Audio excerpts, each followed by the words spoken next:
Ce qui est intéressant quand on regarde aussi la période romaine, ce qui m'a toujours frappé, c'est que peu ou prou, les frontières de l'Algérie existent plus ou moins déjà.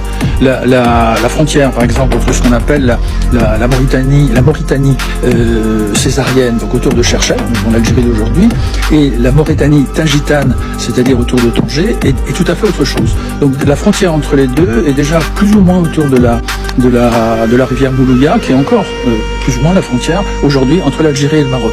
Et de même que l'Afrique proconsulaire, telle qu'on l'appelait ainsi à l'époque romaine, c'est la Tunisie d'aujourd'hui.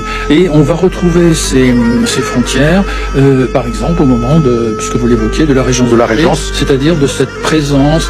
Alors, vous aviez raison à propos, c'est une république plus ou moins indépendante.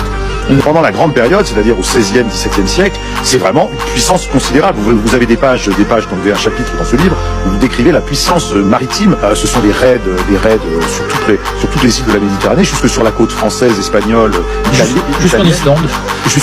Un raid en Islande. Et même jusqu'en Islande, c'est les Vikings de la Méditerranée, ces populations d'Alger, enfin, c'est vraiment incroyablement puissant. Oui, c'est une république corsaire au sens où on l'entend parfois par la littérature, le cinéma, ou j'allais dire Angélique, marquise des anges. Donc c'est tout notre imaginaire aussi orientaliste qui parle de ces pirates barbaresques. La Régence est comme une colonie ottomane, même si elle a son espace de liberté. Donc comment est-ce que la Régence aujourd'hui, dans l'Algérie contemporaine, est vue? Est-ce que c'est vu comme une période où l'Algérie existait déjà avec de façon assez indépendante? C'est un gouvernement, disons, à Alger, relativement autonome, comme toute une partie